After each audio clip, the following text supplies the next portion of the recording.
ამერიკის შეერთებული შტატების სახელმწიფო მდივნის მარკო რუბიოს განცხადებამ ძალიან კარგად აჩვენა კიდევ ერთხელ როგორი არის ამერიკის შეერთებული შტატების დამოკიდებულება და პოზიცია ქართული ოცნების რეჟიმთან დაკავშირებით.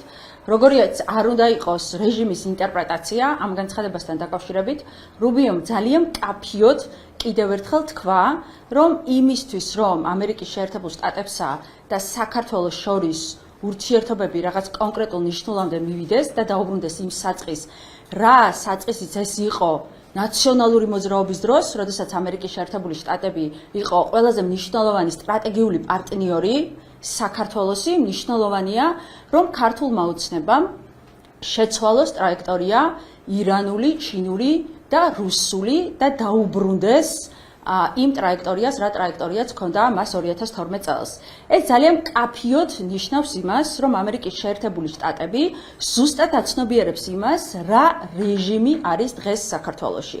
საქართველოში არის რეჟიმი, რომელიც კრძალავს ოპოზიციურ პარტიებს, რომელსაც ყავს პოლიტიკური პატიმრები, რომელიც არის მოკავშირე ირანის და მე შევახსენებ საზოგადოებას და ეს ძალიან კარგად ახსოვთ ამერიკის შეერთებულ შტატებშიც ასევე ადამიანი, რომელიც პრემიერ-მინისტრს ეძახის თავის თავს, ბატონი კობახიძე, სად იყო ვის დაკრძალვაზე ირანში ჩასული, როდესაც ამაყად იდგა და კიდევ ერთხელ მიანიშნებს იმას, რომ ამერიკის შეერთებული შტატებისთვის მნიშვნელოვანია ის, რომ არანაირი ურთიერთობის გადატვირთვა საქართველოსა და ამერიკის შეერთებულ შტატებს შორის არ იქნება, მანამ სანამ ქართული ოცნება არ შეცვლის ტრაექტორიას ირანული, რუსული და ჩინური ტრაექტორიიდან ისევ ევროკავშირის და ამერიკის შეერთებული შტატების სასარგებლოდ, იმიტომ რომ ევროკავშირი არის საქართველოს ისტორიული არჩევანი, ამერიკის შეერთებული შტატები არის საქართველოს სტრატეგიული პარტნიორი, ეს სტრატეგიული პარტნიორობა ქართულმა ოცნებამ დააკარგვინა საქართველოს მოქალაქეებს და ეს მოცემულობა ვერ შეიძლება იმის მიხედვით რა ინტერპრეტაცია ექნება ამ განცხადებებზე ქართული ოცნების რეჟიმს ან ქართული ოცნების პროპაგანდისტებს. ასევე გამოვეხმაურები ამერიკის საელჩოს მიერ გაკეთებული განცხადების ერთ ფრაგმენტს, იმიტომ რომ გუშინ ერთ-ერთი პროპაგანდისტული არხის ეთერში ძალიან მკაფიოდ ცდილობდნენ, რომ ეს განცხადება მოინათლათ ისე თითქოს ამერიკის შეერთებულმა შტატებმა ისაუბრა ოპოზიციის პასუხისმგებლობაზე, გულისხმობ ჩანაწერს, სადაც საუბარია ფუნქციური ოპოზიციის არსებობაზე და ძალიან მკაფიოდ გავმატო, რომ მათ შორის საელჩოს ეს განცხადება არის ძალიან მკაფიო ნიშანი ივანიშვილის რეჟიმისთვის, რომ ოპოზიციური პარტიების აკრძალვა, ოპოზიციური ლიდერების ციხეში ყოლა, პოლიტიკური პატიმრები, საკონსტიტუციო სარჩელი, რომელიც შეტანილია ოპოზიციური პარტიების წინააღმდეგ საკონსტიტუციო სასამართლოში, არის ის წითელი ხაზი, რომელსაც არასოდეს არ შეეგუება ამერიკის შეერთებული შტატები. ამიტომაც ეს განმარტება რეალურად არის შემდეგი, რომ იმ ქვეყანაში, სადაც ოპოზიციური პარტიები იკრძალება, სადაც ოპოზიციის ლიდერებს სვამენ ციხეში, როდესაც ქვეყანაში არიან პოლიტიკური პატიმრები, პირდაპირ მიუთითებს იმას, რომ ქვეყანას მართავს რეჟიმი. ამიტომაც ამის განმარტებაც, როგორც უკვე აღნიშნე, არის ძალიან მკაფიოდ ამერიკის შეერთებული შტატებისთვის წითელი ხაზი არის ოპოზიციური პარტიების აკრძალვა. ცოტა ანუ რიგრიგობით.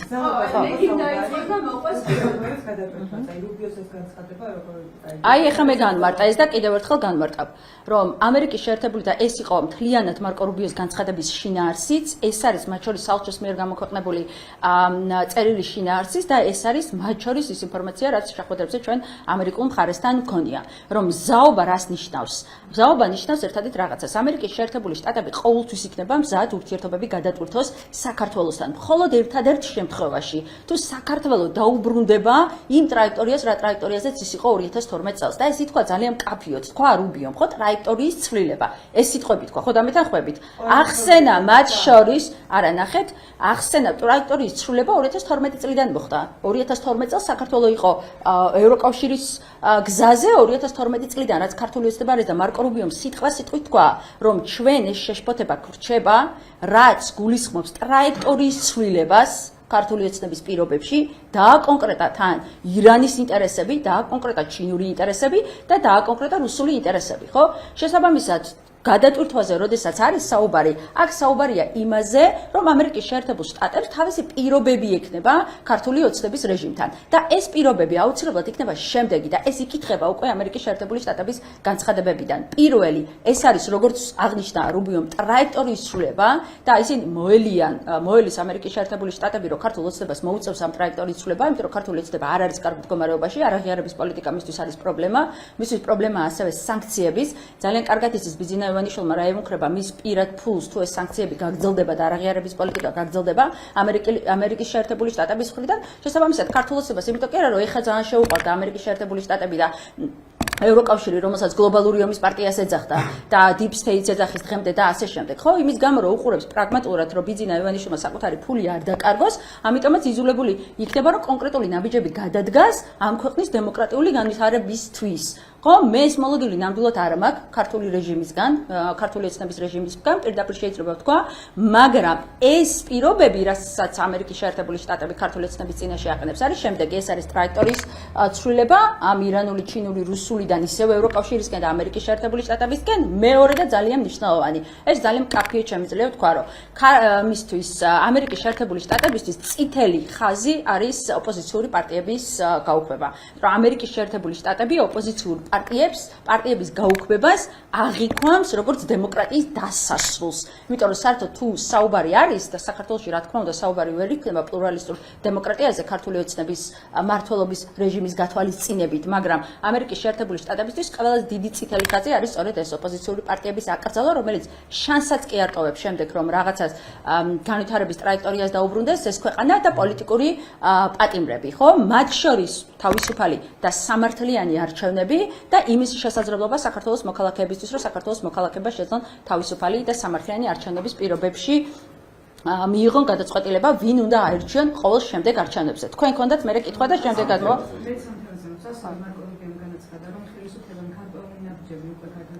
ეს შედეგადაც ასე ვთქვათ შევძლებთ წინსვლას. აი ამას როგორ ახსენებთ? კიდევ ჩემი პასუხი არის ისევ იგივე.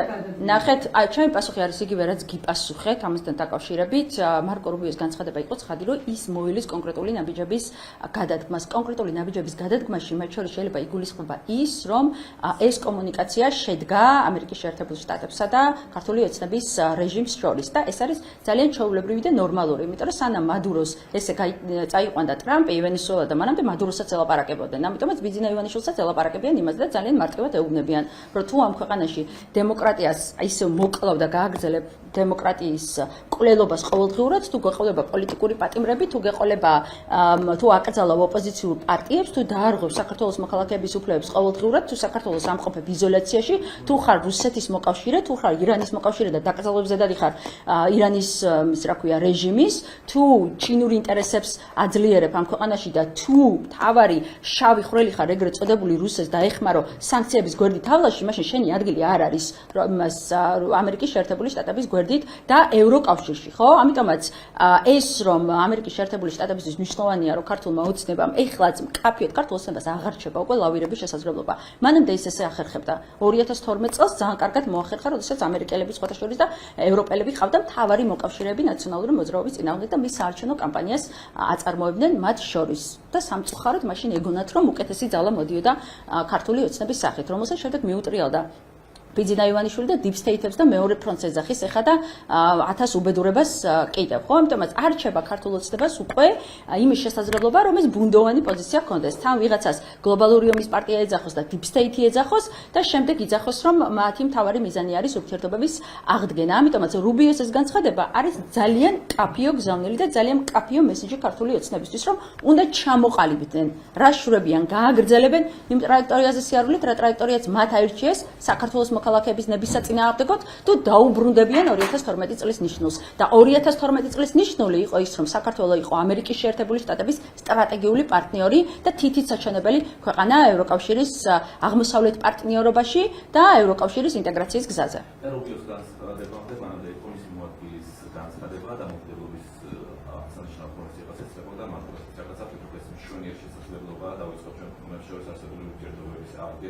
ძალიან დაინტერესებულები ვარ თქვენი ქვეყნით.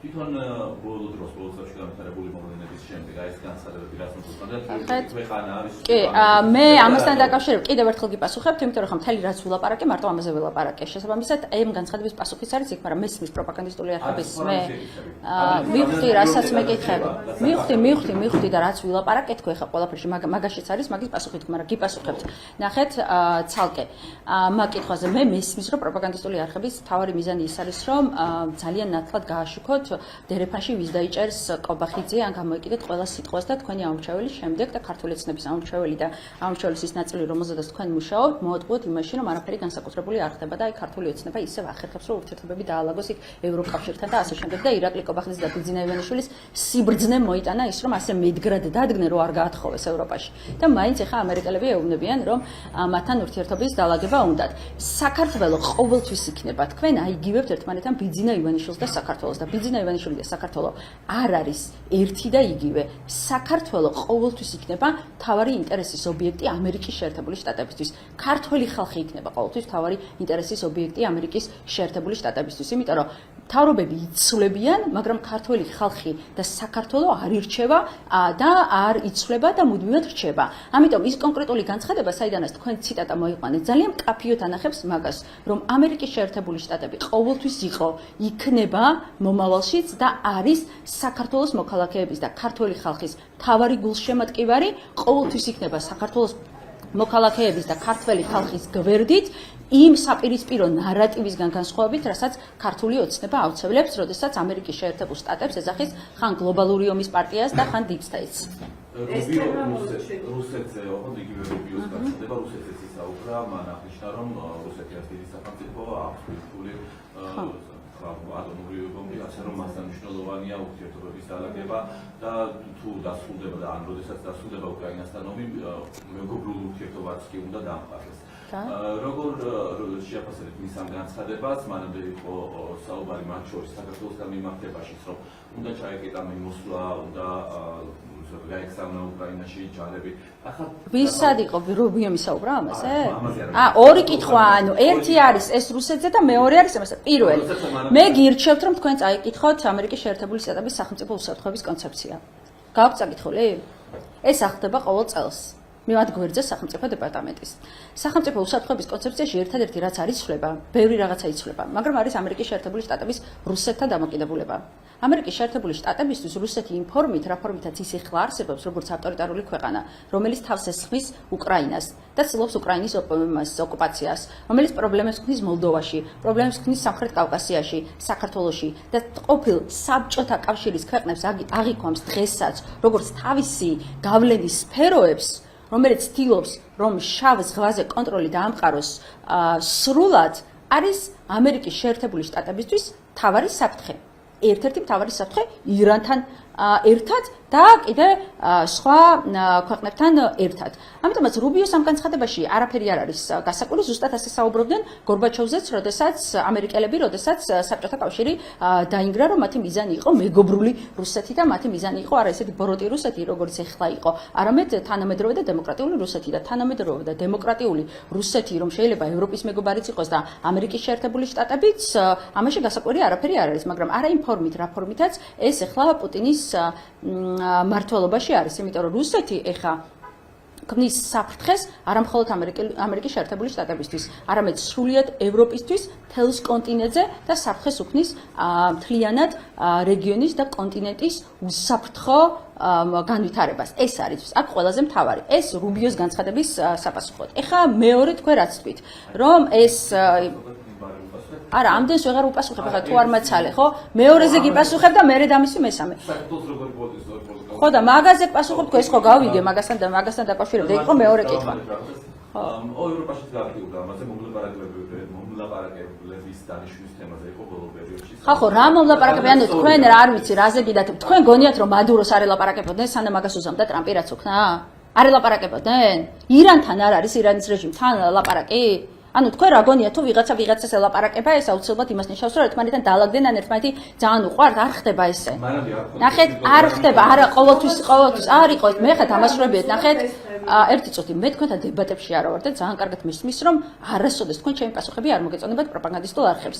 მაგრამ ხო და არა ვარ ნახე უკვე მეოთხე კითხვას პასუხობ. ამიტომ მე დავასრულებ, მე შეგიძლია ისევ დასვა, მაგრამ ნუ მეჩხრები, როდესაც მე საუბრობ, ხო? იმიტომ რომ ხა თუ გინდა რომ გიპასუხოს სწორად, მაშინ უნდა დამასრულებინა. ეხლა იმ კითხვის საპასუხოდ, რაც თქვენ თქვით, როგორი პოლიტიკა უნდა გქონდეს საქართველოს ამასთან დაკავშირებით. საქართველოს უნდა გქონდეს პროქართული პოლიტიკა და რას ნიშნავს პროქართული პოლიტიკა? პროქართული პოლიტიკა ნიშნავს იმას, რომ საქართველოს უნდა იყოს ძლიერად, უნდა ყავდეს ძლიერი საერთაშორისო პარტნიორები და უნდა ყავდეს ძლიერი მეგობრები. იცით რატომ არის მთავარი საფრთხე რუსეთის საქართველოსთვის განსხვავებით ყველა სხვა ქვეყნისგან? ძალიან მარტივი მიზეზის გამო, იმიტომ რომ ასევე გირჩევთ, რომ წაიკითხოთ რუსეთის უსაფრთხოების სტრატეგია და ნახოთ რა არის ეკატერინედან დაწყებული და ივანე მრისხანედან დღემდე რუსეთის გეოპოლიტიკის მთავარი მიზანი სამხრეთ კავკასიაში. სამხრეთ კავკასიის ქვეყნების დამორჩილება, განადგურება და სუვერენიტეტის დამხობა, იმიტომ რომ რუსეთი ამ ქვეყნებს, მათ შორის შემდეგ ყოფილ პოსტსაბჭოთა ქვეყნებს, დღემდე უყურებს როგორც საკუთარი გავლენის სფეროს საქართველოს ქართველების გარეშე. ეს არის რეალურად რუსული პოლიტიკა და იმისთვის ჩვენი ქვეყნის ტერიტორიების 20% აქვს ოკუპირებული. ხა თქვენი არხი კი ამტკიცებს და პროპაგანდისტული არხები რომ სააკაშვილმა მისცა ეს ტერიტორიები, მაგრამ 90 წლებში ხო არ იყო სააკაშვილი? აფხაზეთის ომი ხო იყო? სამეჩაბლის მოვლენები ხო იყო? კიდევ უფრო იქით რომ გავიხედოთ ისტორიულად 1918-1921 წლები ხო იყო? მაშინაც ხო არ იყო სააკაშვილი ოკუპაცია რომ მოახდინეს საქართველოსი, ხო? ანუ ეს არის რუსეთის სტრატეგიული გეგმა სამხრეთ კავკასიასთან მიმართებაში, მათ შორის საქართველოსთან მიმართებაში და იმისთვის რომ საქართველოს თავი დაიცვას, იმისთვის რომ საქართველოს არ ჩაყლაპოს რუსეთმა, ამისთვის საქართველოს უნდა გქონდეს ერთადერთი სწორი პოლიტიკა და რა?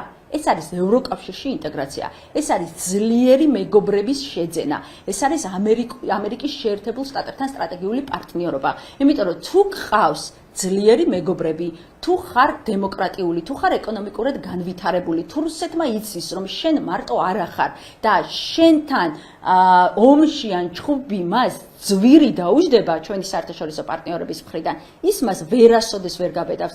შესაბამისად, ერთადერთი საქართველოს გზა ამ პროცესში უნდა იყოს ეს. ამიტომ, როდესაც ჩვენ საუბრობთ, რომ ევროკავშირში ინტეგრაცია, რაც ქართულმა ოცნებამ დაუკარგა საქართველოს მოქალაქეებს, არის მთავარი გარანტი საქართველოს დამოუკიდებლობის, საქართველოს უსაფრთხოების, საქართველოს იმისი, რომ საქართველო გადარჩეს. ვსაუბრობთ ზუსტად ამაზე, რომ საქართველოსთვის ევროკავშირი არ არის მხოლოდ ეკონომიკური სარგებელი. საქართველოსთვის ევროკავშირი და ნატო ეს არის მთავარი გარანტი უსაფრთხოების და იმისი, რომ რუსეთისგან დაიცვას. ამიტომ საქართველოს პოლიტიკა უნდა იყოს შემდეგი. არა ის, რასაც აკეთებს ქართული ოცნება, რომ ურთიერთობები დაიფუჭა ყველასთან და ირანი დარჩა მარტო მოკავშირეც და რუსეთი. არა, საქართველოს პოლიტიკა საგარეო უნდა იყოს შემდეგი. საქართველოს მტკიცე გზა ევროინტეგრაციისკენ, ჩვენ ყველაფერი უნდა გავაკეთოთ იმისთვის, რომ გავხდეთ ევროკავშირის წევრი ქვეყანა, გავხდეთ ნატოს წევრი ქვეყანა, იმისთვის, რომ საქართველოს უსაფრთხოება იყოს დაცული. ნაკლები დამოკიდებულება მათ შორის რუსეთზე, ყველა კუთხით, გულისხმობ ეკონომიკურსაც და ასე შემდეგ და ასე შემდეგ და საქართველოს სრული ინტეგრაცია ევროკავშირში.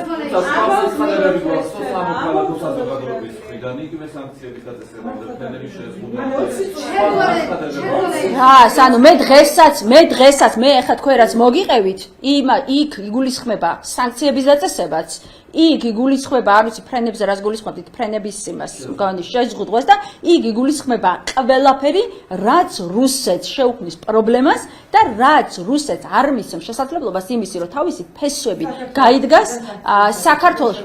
ყველა ნახეთ, მე შემიძლია გითხრათ ერთი რაღაცა, რომ ის რომ დღეს საქართველოს კიდევ გეუბნები ხარ მე მესმის რომ თქვენ პროპაგანდისტულ არხებს ზუსტად ესე გინდათ ამის წარმოჩენა, რომ საქართველოს თუ სანქციებს ხო და პასუხობთ ერთი წუთით, ნუ მეჩრებით პასუხობთ. თუ არა, იმიტომ რომ მე მეჩრებით. კითხვა დავაზუსტე, არ გეჩრებით, კითხვა დავაზუსტე. ხო და მეორეჯერ ჩამიჩარით და გამაწყვეტინეთ. მაშინ აღარ გიპასუხებთ და თუ გინდათ რომ გიპასუხოთ, მაშინ უნდა დამასრულებინოთ. ნახეთ, მესმის რომ თქვენთვის არის პრობლემა, მე რო გეძახით პროპაგანდისტულ არხებს, მაგრამ ხართ ახლა ეს პროპაგანდისტული არხები და ამას ვერ გავეცევით. სანქციებთან დაკავშირებით მესმის მეთქი, რომ თქვენ გინდათ რომ წარმოაჩინოთ პროპაგანდისტულ არხებს, რომ საქართველოს სანქციები დაუწესოთ რუსეთს, ეს იქნებოდა მთავარი მიზეზი იმისი, რომ ვიღაცა იქ მეორე ფრონტს გახსნიდა და ასე შემდეგ. ამით ატყუებთ თქვენს ჩანელს და თქვენს ამორჩევას. მე გეუბნებით შემდეგს, მე გეუბნებით თუ რამემ დააზიანა საქართველოს საგარეო კურსი, საქართველოს მოქალაქეები. ეს არის ბიძინა ივანიშვილის პოლიტიკა. თუ რამემ დააკარგინა საქართველოს მოქალაქეებს ამერიკის შეერთებულ შტატებთან სტრატეგიული პარტნიორობა, ეს არის ბიძინა ივანიშვილი. თუ რამემ გააღარიბა საქართველოს მოქალაქეები, ეს არის ბიძინა ივანიშვილი. თუ კანდიდატის სტატუსი დააკარგინა საქართველოს თუ ვინმემ და დააზიანა საქართველოს საგარეო კურსი, ეს არის ბიძინა ივანიშვილი. თუ ვინმე დასანქცირებული ყავს ამერიკის შეერთებულ შტატებს და ევროკავშირს, ეს არის ბიძინა ივანიშვილი და ქართული ოცნების წარმომადგენლები. საქართველოს მხრიდან რუსეთისთვის სანქციების დაწესება, რუსეთს შეუქმნა პროგრამას და ეთანხმებით თქვენ ამას.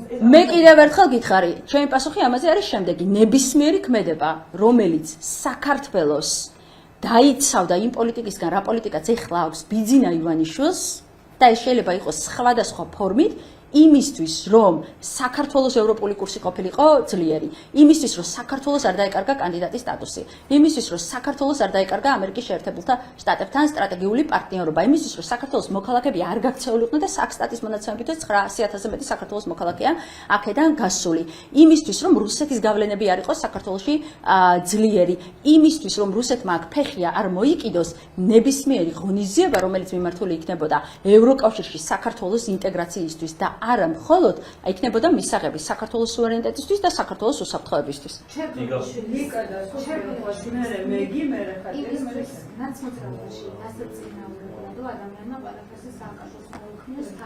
როგორო?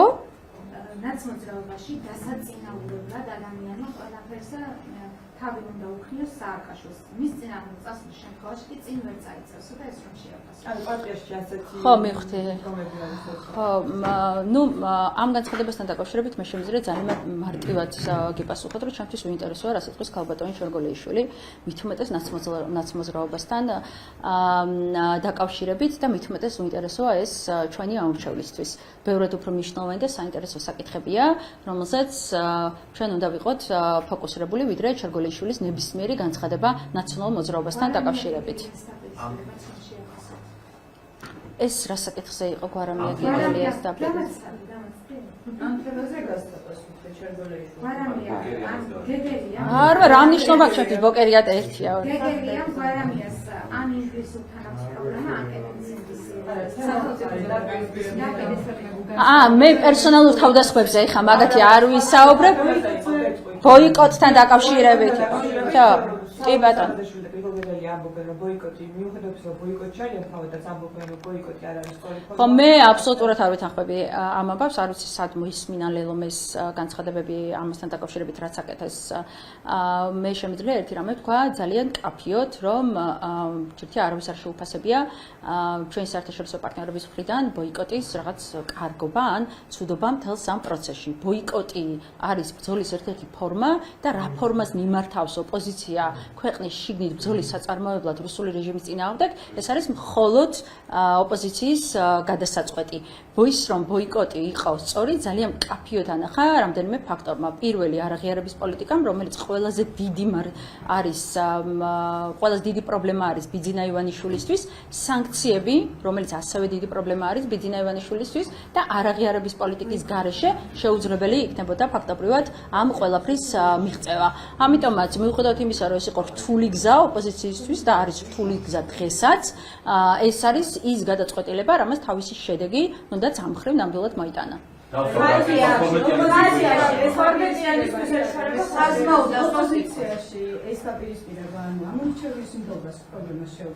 ვფიქრობ, რომ ამაზე თქვენ არ უნდა ინერვიულოთ, იმიტომ რომ ეს არის ის, რასაც თვითონ ნახავს ოპოზიცია, როდესაც რაღაც კონკრეტულ შედეგამდე მივა.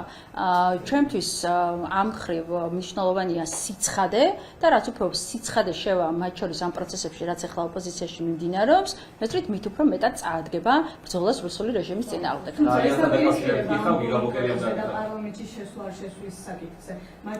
საერთოდ არარელევანტურია ჩემი აზრით, იმიტომ რომ იმდენად ამას რო უპასუხო, ან საერთოდ არარელევანტური და არასაჭირო არის უბრალოდ ეს გარჩევები ამ საკითხთან დაკავშირებით კონკრეტულად, იმიტომ რომ ეს არის უკვე ჩავლილი ამბავი. შესაბამისად, ახლა განხილვა იმისი რა იყოს სწორი და რა იყო არასწორი და ყურება წარსულში ეს არ არის სწორი. ეხლა სწორი არის რომ ვიფიქროთ რას ვაკეთებთ მომავალში და როგორ უნდა გაძლიერდეს წინააღმდეგობის ფორმები. არ ვიცი მე რატომ ეკითხებით, ნახეთ მე არ ვარ ამ დისკუსიების მონაწილე საერთოდ. არც ის მომისმენია ხა დაახლოებით ვიცი ამბავითა რომ გეგელიამ რა უპასუხა, გვარამიამ რა უპასუხა, არ ვიცი ეს დეტალები. არც მაინტერესებს, მაგათ უნდა გითხოთ. მე შემიძლია შევაფასო, როგორც შევაფასე ახლა ამ ბოიკოტთან დაკავშირებით, რომ ჩვენი პოზიცია ამასთან დაკავშირებით არის ეს. იგავო კერიანი და ისაუბრა მიხეილ სააკაშვილთან დაკავშირებით, თქვა რომ სულ ეშინოდა სააკაშვილს, რომ პარტიაში არ გამოჩენილი კომისი ჩამონაცვლებელიო და არასტაბილურობას უწყობდა ყოველთვის ხებს, ასევე ისაუბრა ალიანსთან დაკავშირებით მის განცხადებებზე და ყოველთვის იხილეთ ჩემი კომენტარი ჩერგოლეიშვილზე. ანუ ეს ხმოდა თავს იხილეთ ჩემი კომენტარი ჩერგოლეიშვილზე.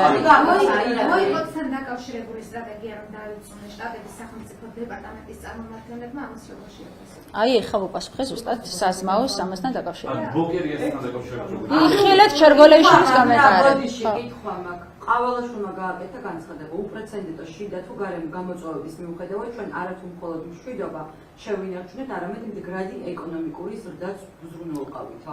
და პლუს კაკაურიძე ეს არის კი, ამას მინდა ხო აუცილებლად გამოვეხმაო, რომ ყავალაშვილის ეს განცხადება და კაკაურიძის განცხადება, თქვენ იხილავდით ალბათ ეგრეთ წოდებულ პარლამენტში კაკაურიძის ამ განცხადებას, რომელიც მან გააკეთა და სადაც მან პირდაპირ თქვა და დასცინა საქართველოს მოქალაქეებს, როდესაც თქვა, რომ არანაირი პროდუქტებზე ფასების გაიაფება საერთოდ არ იგეგმებოდა ამ კომისიით, რაც პარლამენტმა შექმნა. ხო, ანუ რეალურად ეს განცხადება ფინანსთა მინისტრის მოადგილეს ძალიან ნათლად მიუთითებს ერთადერთ რაღაცას, რომ მთელი ეს პროცესი პროდუქტებზე ფასების შემცირებასთან დაკავშირებით, რაც ქართული ოცნების რეჟიმმა აწარმოა, იყო ტყუილი და საქართველოს მოქალაქეების დაცინვა, იმიტომ რომ ჩვენ ნახეთ, რომ მთელ სამ პროცესში და თვითონაც აღიარებენ ახლა ქართული ოცნების წარმომადგენლები, რომ მთელ სამ პროცესში არც ერთ პროდუქტზე ფასები არ შემცირებულა და უფრო მეტიც საქსტატის მონაცემებით კვერცხზე, რომელსაც აესე გულმოდგინედ პირდებოდა კობახიძე რომ გააიაფებდა, პირიქით ბოლო თვეებში კიდევ უფრო მოიმატა ფასმა.